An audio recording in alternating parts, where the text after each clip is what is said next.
Welcome to Dr. Krystal's podcast, Inspiring Sacred Stories. I am your host, Dr. Krystal, a doctor of East Asian medicine and a holistic transformational coach. Here we will shine light on wisdom keepers, paradigm shifters who inspire us to live thriving, joyful lives. Let's be inspired.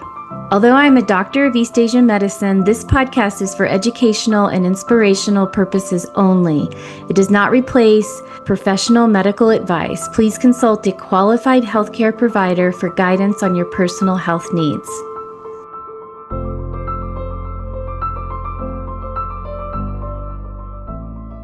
Welcome. Thank you for joining the Dr. Krystal podcast, Inspiring Sacred Stories. And today, we have a very special guest. I'm so grateful and honored to introduce to you Katherine Wentworth, also known as DJ Katie Otro. She is not only a talented DJ, but she is also the owner and founder of Design to Manifest, a Los Angeles marketing firm. And she is the creative force behind my website that I absolutely love. And she is the mastermind behind the branding and design for this podcast. So thank you so much, Katherine. I'm excited to hear your sacred story. Thank you for having me. I'm so excited to be here, Krystal. And Jagger's excited to be here too. He started barking as soon as I got on the video, so I had to pick him up. I guess he wants to be a part of the action. Yes, little baby. I love little Yorkies. Katherine, I want to start off with, what does sacred mean to you? And sacred to me, it means like a special time, like a very slowed down moment, like whether it's a tradition, whether it's a routine, it's just something that you do that is honoring, whether it's like you or someone else. It's like a slowing down, like a sacred moment, like, whatever that is to you, to be in a sacred space, even, it's just an honoring. An honoring. I love that. And so, this podcast is about sharing inspiring sacred stories, and I would love to hear your story. So what's coming up for me as far as like a sacred story, which I really wanted to share about, was my journey to sobriety and DJing. I've been a DJ for almost 20 years now, really long time. I started off, really young in New York City as a DJ. Back then, you really couldn't get a job unless you were playing hip hop. So I started off as a hip hop DJ and just really, I got my start DJing at bars in, Upper West Side, Lower East Side, Upper East Side, like anywhere and everywhere. So I think my very first gig was at this bar on the Upper West Side called Jake's Dilemma. And then I played like down the hatch. There was this English kid there who was the DJ, Lizzie, and I was like, teach me how to DJ. So, yeah, those are the places where I started off DJing, because it's the only place that I could really get a gig as a new DJ. And I mean, there's a whole bunch more to that story, but my point is that I was DJing at these English pubs, whatever kind of pub. And the very first person to get a drink is the DJ.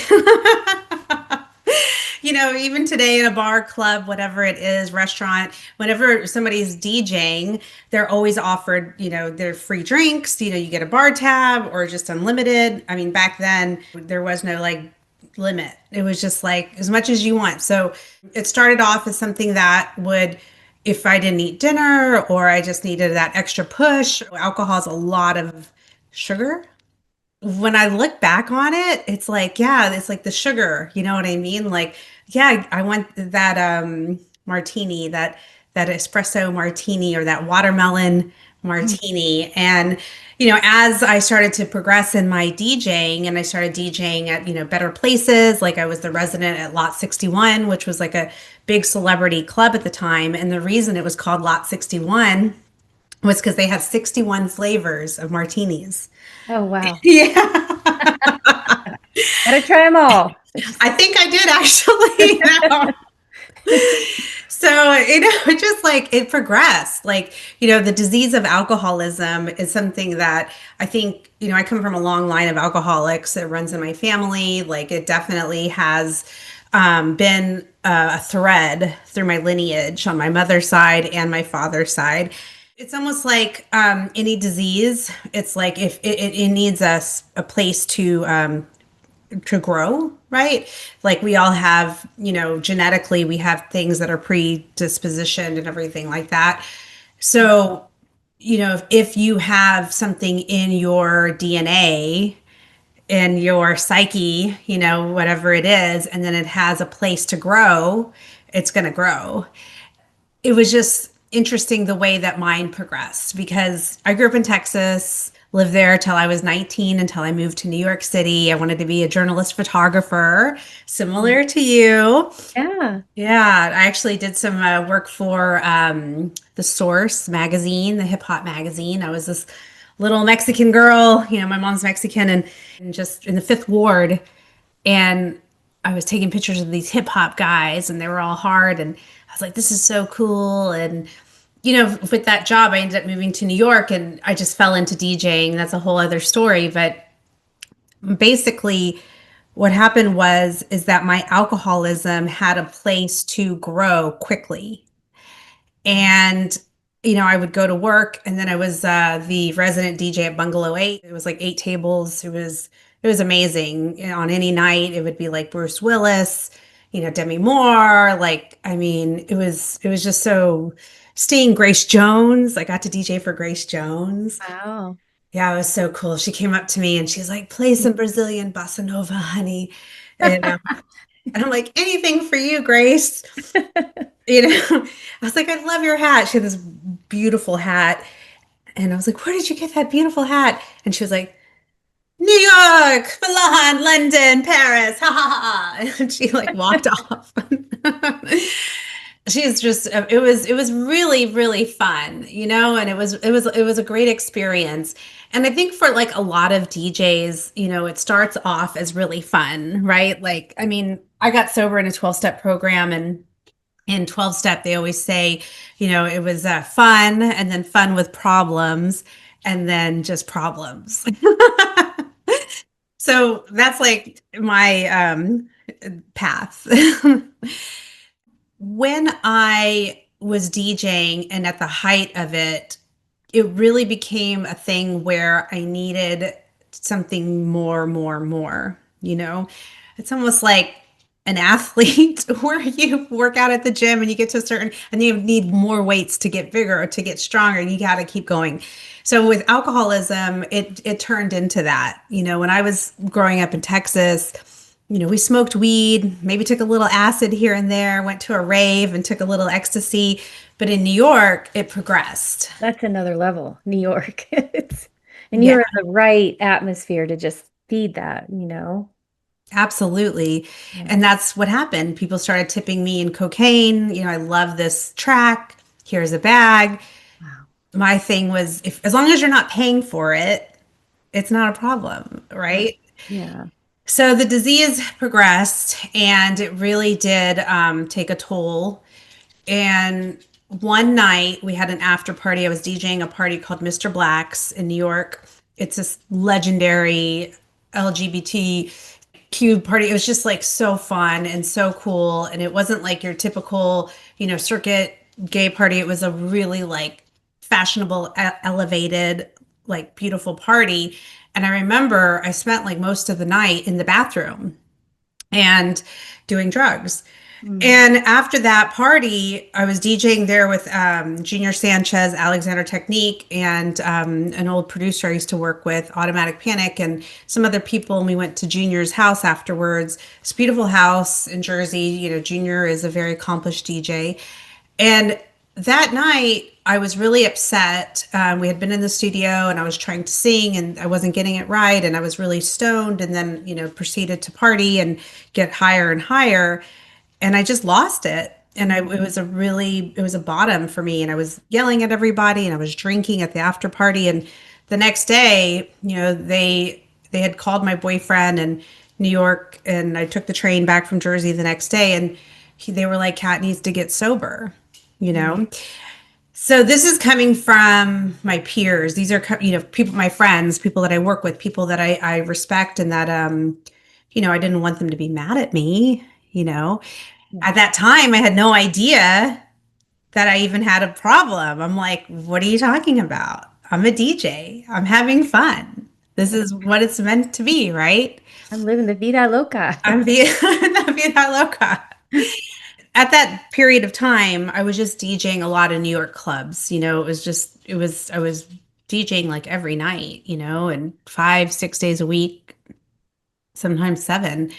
And it took a toll. And obviously, for me, I wasn't aware that there was anything wrong because I was paying my bills, because Yeah. I had a boyfriend, we had a nice place, like, Williamsburg, like everything seemed like it was great. And he was my manager as well. But really, later on, when I think of it, he was my enabler. He took Right. care of things. I didn't have to take care of anything. And it was just really destructive in a lot of ways. Fast forward, I finally get this inkling that maybe I should start getting sober just because I didn't want them to be mad at me. Yeah. Did not want anybody to be mad at me. That's the only reason, Krystal, because in hindsight, it doesn't, if unless it really, in our culture, it really takes a lot because it's so acceptable for people to drink every day or to have a cocktail on the weekends or a couple cocktails. It really takes a lot for somebody to finally say something. And I'm so grateful that they did because that started my journey to sobriety. Right. A lot of people aren't lucky enough to get that call or to have those friends around them to say anything, and whether or not they realized they were saving my life. And there was things that happened that I got a little ping of like, maybe this is not the path. I was DJing at the Morgan's Bar, which is the Ian Schrager Hotel. It's like the very first Ian Schrager Hotel on the Upper East Side. Afterwards, I got pulled over for drunk driving. I was with these two drag queens. They were performing at my event. It was so fun. Yeah. We were doing like In Excess, on the bar performance and all these really cool numbers. And I was DJing. And then afterwards, I'm like, let's go out. I don't know why I was driving that night. I just, wanted to get to places fast. I don't know.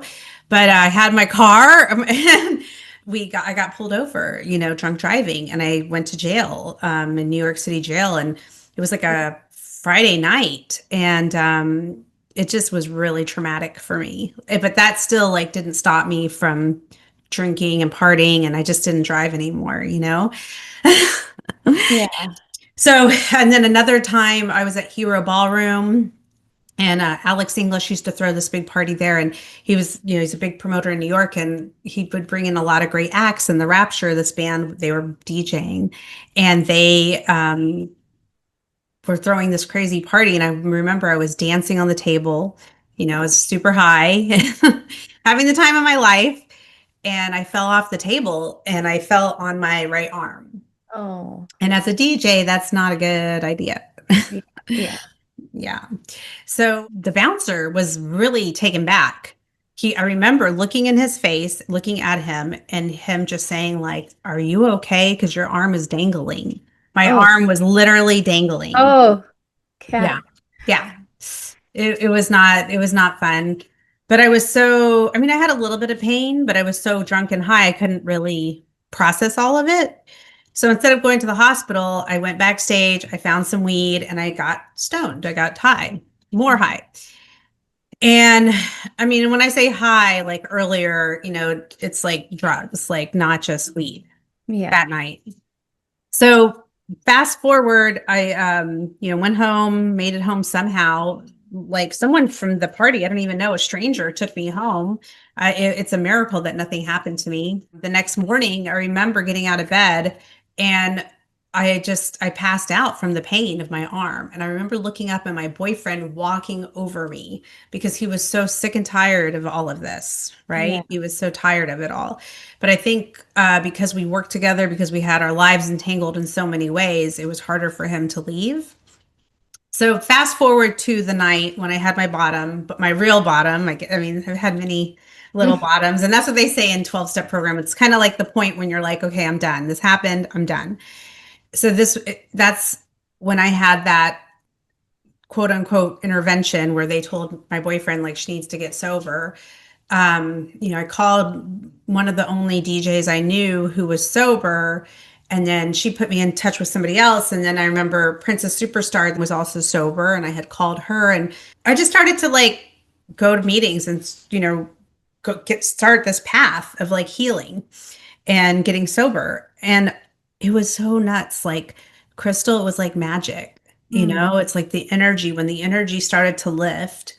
For Mm. me, I believe like alcohol is called spirits because it's opening up your chakras to spirits and to like wild stuff that's out there that Yes. possesses you almost, I mean, it does. Yes. And for me, as soon as I got sober, my career blew up and I ended up like going on tour. Alexander Technique, who had a band called DJs Are Not Rock Stars with Princess Superstar. Like me and she had gone solo. And so me and him started touring together. And we got this like, amazing booker out of Italy. And then I ended up DJing on my own and I got to go around the world. I got to go to Australia. I got to go to Japan. I got to go all over the place. And it was, Europe, and it was just super fun. And it was amazing. It was truly amazing. And during that year, I would get like maybe, 3 months sober, 6 months sober. And then I would be at Razzmatazz in Barcelona, which is like this amazing club. It's like a Yeah. city. And somebody would have some hash. They were like, "You want to try it?" And I'm like, "Yes, I want to try it." So it really took about a year for me to really understand that it was all or nothing, because Yeah. if I smoke some hash, then why can't I have a beer? And then why can't I have a, little aperitif after dinner? Like it really, for me personally, I have a very high bottom, so to speak. There's a lot of other people who are sober who have really like heavier stories. I mean, look at Robert Downey Jr., like, or Yeah. Yeah. people who have OD'd, and Oh, look at Avicii, and I mean, rest his soul, but and DJ AM, like people who have died from this disease. It's like eventually it will catch up to me because it's just the way that alcoholism and addiction works, period. You either get sober or eventually, I mean, it might take a year, it might take two, it might take 10, it might take 50, but eventually, and then, some people are very able to be in the addiction and still function in the world. But for me, it's like, I want the life that I have today. Like, I have such an amazing life. And I don't know why I was able to get it.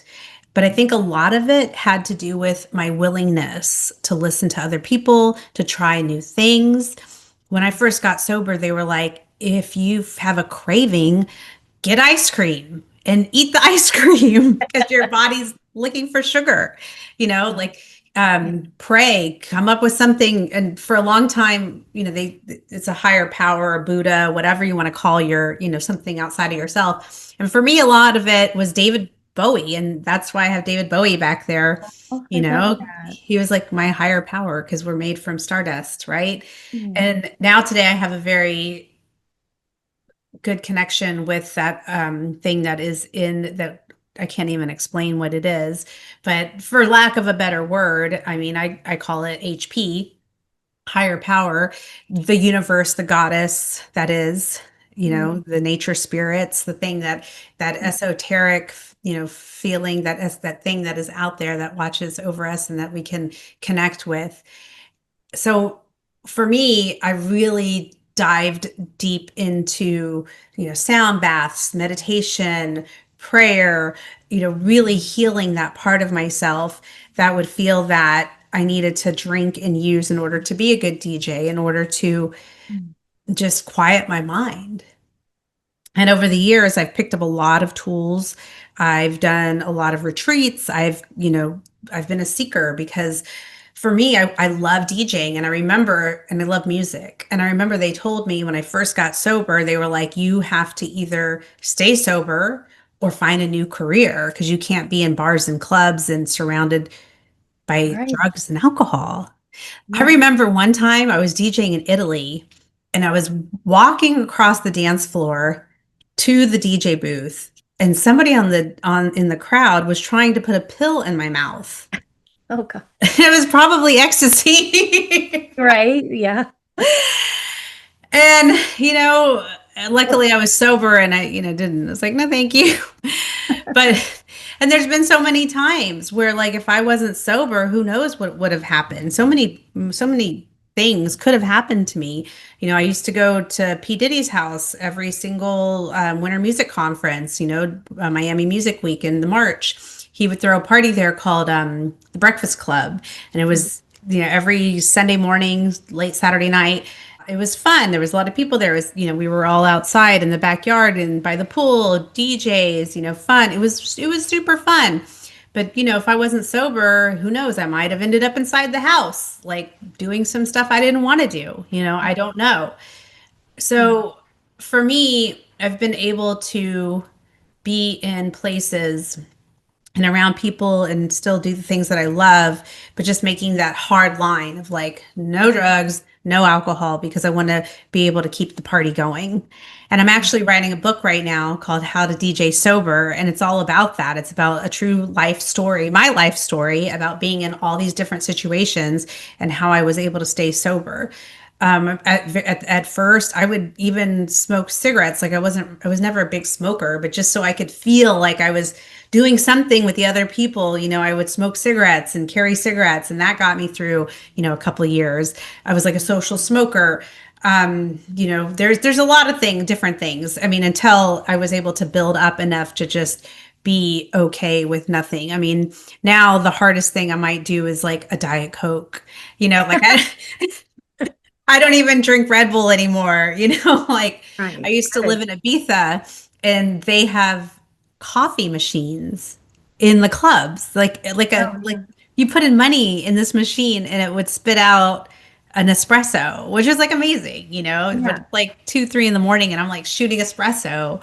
I would make energy balls when I lived in Ibiza and, these cacao, like Yeah. just all the things, right, to keep me awake. And I would make them and I would bring them to the club and like share them in the DJ booth and like eat them to Yeah. stay awake, with Yeah. yeah. So through the years, it just, went from like, cigarettes to, coffee to energy balls and, it just keeps going. And now I still DJ. And then, luckily during the pandemic, my company, Does Manifest, which is a marketing and branding firm, took off. And that was only a gift of sobriety because DJing went away overnight. And that was really devastating for me. Yeah. Luckily, during that time, I think a lot of people probably got sober because, or their disease or their alcoholism progressed. But whatever the case, I was lucky enough that I was already sober. So I took all that extra time and energy, and I really, before then, people started asking me to help them with their branding. I DJ with a violinist, really terrible website. She's like this violinist, and I remember she was wearing like a really bad outfit, like a short skirt, and like she just looked, kind of like a hooker, and it didn't look cute. And I'm just like, let's do a new photo shoot for you, and let's redo your website, and now it's beautiful, and she has this really gorgeous brand, and now she like works with Kygo, and I like to think that I had a little part to do with her success along the way. I mean, she's really talented and on her own, but really marketing and branding, that's kind of what you learn as a DJ as well. There's a DJ group called Justice, and one of them, he is a graphic designer. And there's actually a lot of DJs who are graphic designers because you have to make your own flyers early on. You have to make your own. Do you remember MySpace? Like a lot of people, Right. Yes. I loved MySpace. yeah, they got really good at coding, the MySpace. And I mean, DJs are techie people Well, and creative, and to creative. really hear that music and blend it in the right way and know the right sequence, that is creativity. And Yeah, you're absolutely. giving people an experience, right, with your music. It's like you're creating the whole ambiance, the vibe, how they're going to move. I mean, there's a lot of you're branding the night when you're DJing. So it totally makes sense that you have these skills and these gifts. So, Absolutely. And I mean, they're producers, so you have to know how to use Ableton or, yeah. whatever it is that you do, Pro Tools, whatever you use to make music. And they they use a lot of like marketing and branding in, marketing their music or branding their DJing or whatever it is, their musical groups.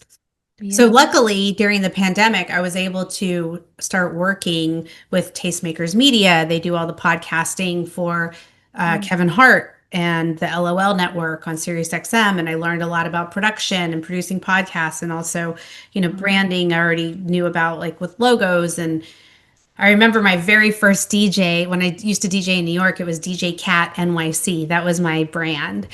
And it Mhm. was so funny because my neighbor was a website developer and he's like, okay, well, your name's Catherine, but we all call you Cat. You're a DJ and you live in New York. And then he looked up, he's like, let me look. And he's like, djcatnyc.com. Okay, it's available. So that's gonna be your There you name.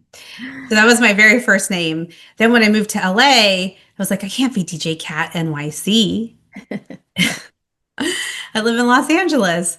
So I changed it to Cat XX because the band XX, I loved them, That's so and Jamie cute. XX, the DJ. And I thought like Kiss Kiss, like, very like French, like European. It's cute. And I was Cat XX. And so I changed the brand to that. Then when I moved to Europe and I was living in Ibiza and Berlin, my manager at the time, she was like, you can't be Cat XX. That's, Oh, right. that is porno. I didn't even realize that till you said I'm like, that's triple X. it. She's like, nope, you cannot be that. I'm not going to manage you if you're going to be Cat XX. So we thought about it, and I'm like, okay, well, Katie is very marketable in England, and like all the English people go to Ibiza for the season. Right. Otro, I'm Mexican, and otro means another, and plus that's a very kind of, now I play a lot of electronic music, so I was thinking like techno and like masculine Mm. energies. Like Katie's very feminine, so the feminine and the masculine, bringing them together. So Katie Otro. And my grandfather used to call me Katie. He was the only one. So I thought it was an homage to him as well. And that's Mm. how I came up with my current DJ name, which I've been DJing for, for about 10 years now. And yeah, it's like DJing and branding and marketing and music and entertainment. All of that go hand in hand. But the Mm. umbrella for me in my life is the sobriety around that, Mm. because I cannot show up as a professional in any capacity if I am not clean and sober and if I don't have all my faculties. And there's so many talented DJs. I mean, we all know, who have passed away, who just they're and musicians whose lives have ended early because of the addiction. Right. So I'm just really grateful that I'm able to have the life that I have today, and it's only because of sobriety. I still do all the things, I do transformational programs outside of 12-step program. I went to Lake Arrowhead this weekend. My birthday is tomorrow, and I, went away for the weekend and I did this beautiful like sound bed, and you listen to these binaural beats and Mm. this meditation music, and the whole bed vibrates. And I mean, wherever I can, get some extra healing help, I do.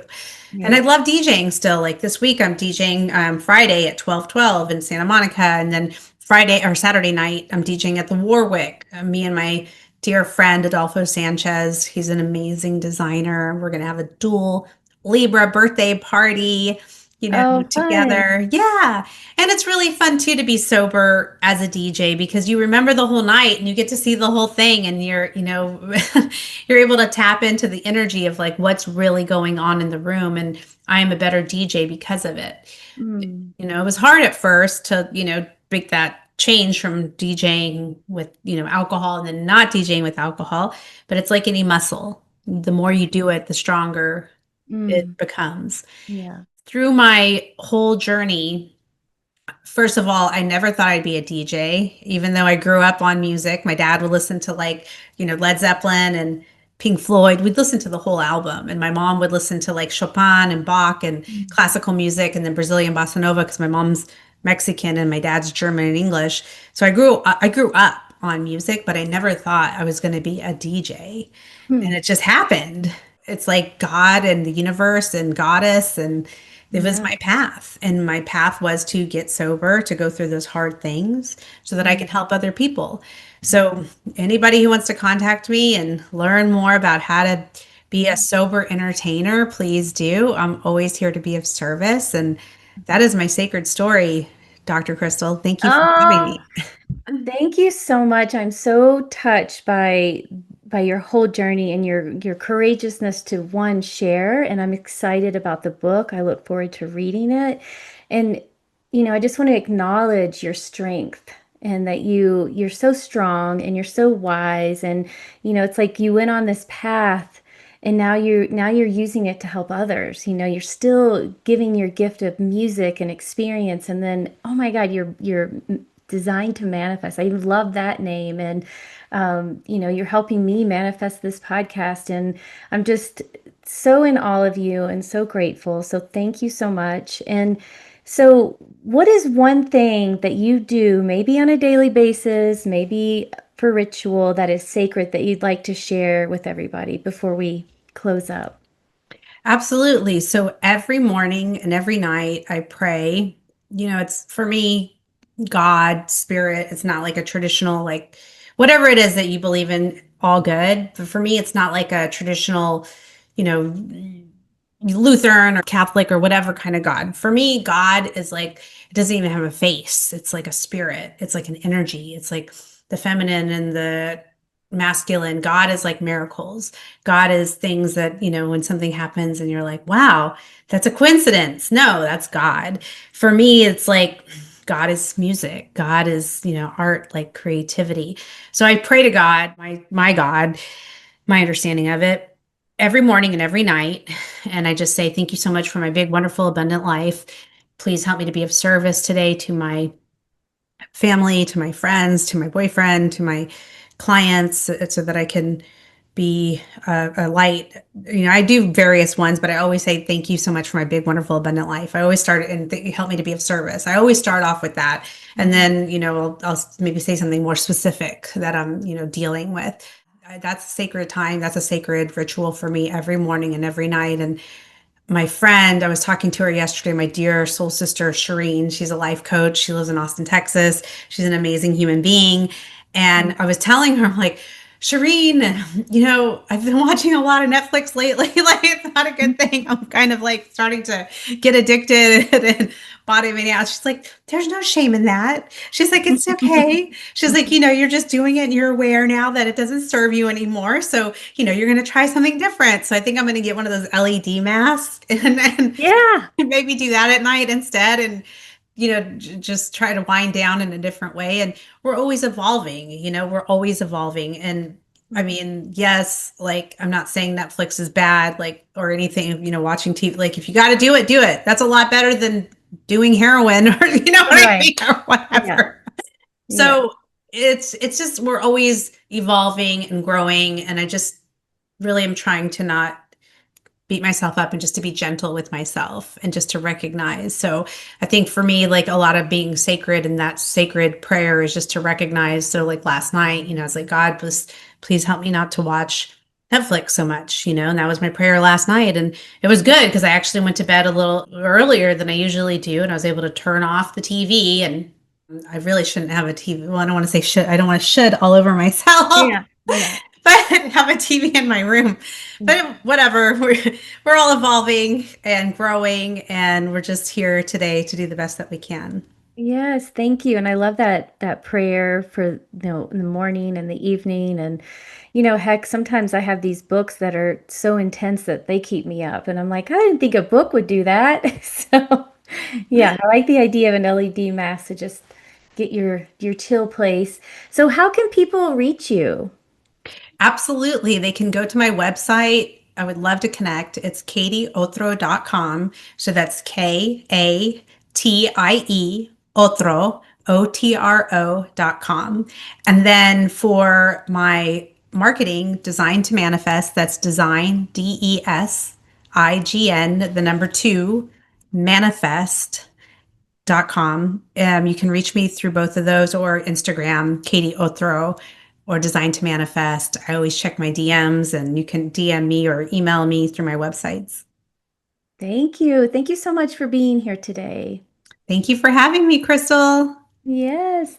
Thank you, everyone, for joining the Dr. Krystal podcast, Inspiring Sacred Stories. Until next time, try to stay inspired and find the sacred in all parts of life. Thank you for joining me on Dr. Krystal's podcast, Inspiring Sacred Stories. If today's episode lifted you up, I'd love if you shared it with a friend, subscribe, leave a comment. It helps more people discover these stories of light and transformation. And if you'd like to work with me more closely, head over to www.drkrystalkinnunen.com. And as a thank you for listening to the show, you'll receive $20 off your first session. Details are also in the show notes.